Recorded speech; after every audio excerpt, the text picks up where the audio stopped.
Sebastián, a person with an intellectual disability, recounts experiences from his life's journey, which these stories are largely inspired on. Author, Jorge Bonilla. Collaboration, Isabel Sousa. Translation, Pontifical Catholic University.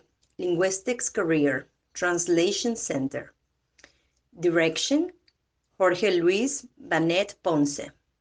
Coordination, Natali Penaloza Poma. Recording, Joan Quevedo and Luis Orbe.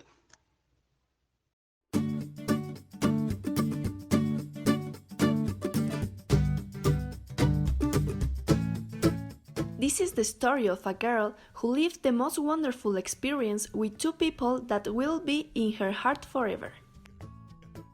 Today is a bright sunny day. It encouraged me to look for this place that I went to with my dad long ago. It became our weekly ritual back then. This place is what you could call heavenly. There's a small river where crystal clear waters runs, a great patch with small white clover flowers, lots of trees, birds that accompany you with their endless chirping. A peaceful place, cozy, once meant to play, run, share with your dad, and now to sit under the sheltering shadow of one of its trees.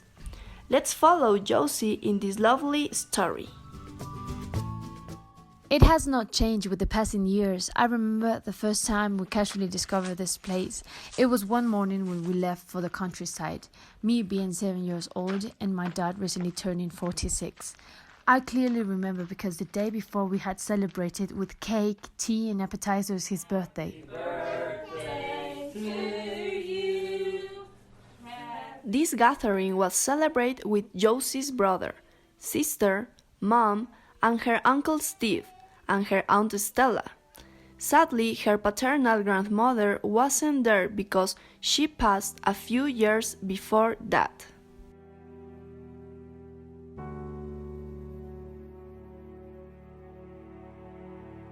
My brother was supposed to come with me. I invited him this morning. He told me that his job prevented him from coming, but he will do everything to come with us. Actually, he was trying to leave all the things ready or something like that. Josie's brother is leaving to work in the north of Europe. They agreed well rather. He told her that in a few months he will take her there. I'm still trying to get used to my new reality alone all by myself. Sure, the hardest thing was back then when, at 5 years old, I got surgery once again to change the valve right next to my right parietal lobe. I remember my parents next to me. It was hard not only for the pain after the anesthesia went away, but also because I felt that I am bound to evolve so that the cerebrospinal fluids floats and maintain an adequate pressure in my brain. That is what I heard from the doctor while he was talking to my parents.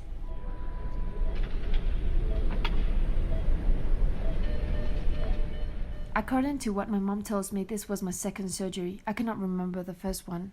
It must have been traumatic. I was around 1.5 years old. I had hydrocephalus. That changed Josie's life, and it derived into intellectual disability. Anyway, it is not the right moment to share those memories of her.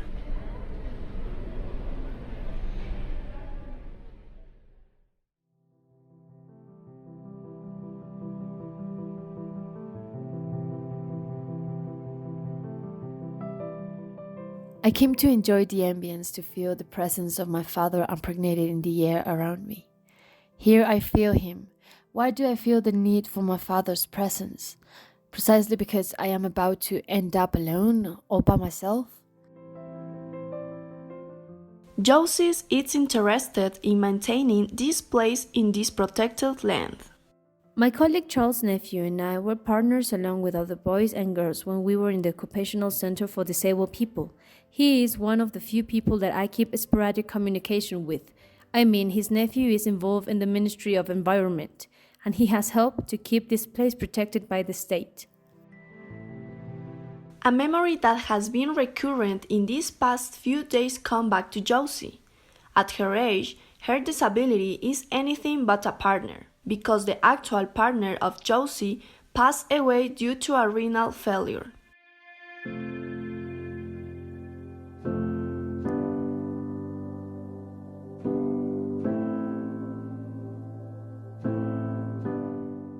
About Noelia's case, the doctor said that one of the prescriptions to control her epilepsy affected her kidney and liver. She was a year older, but she never accepted it. She used to say that her youth and beauty would never leave his. Noelia was joyful, sometimes ill-tempered. I used to make fun of her when she got like that. I used to tell her she'd get old if she kept frowning. And she'd look at me and fill my face with kisses. Oh my god, what a lovely person and Karen she was. How I miss her. Josie is positive about Noelia coming to this precious place too. Anyway, I must go back. I want to get rid of this sadness and I will see how this issue gets resolved with my brother since I'm staying home alone, supposedly.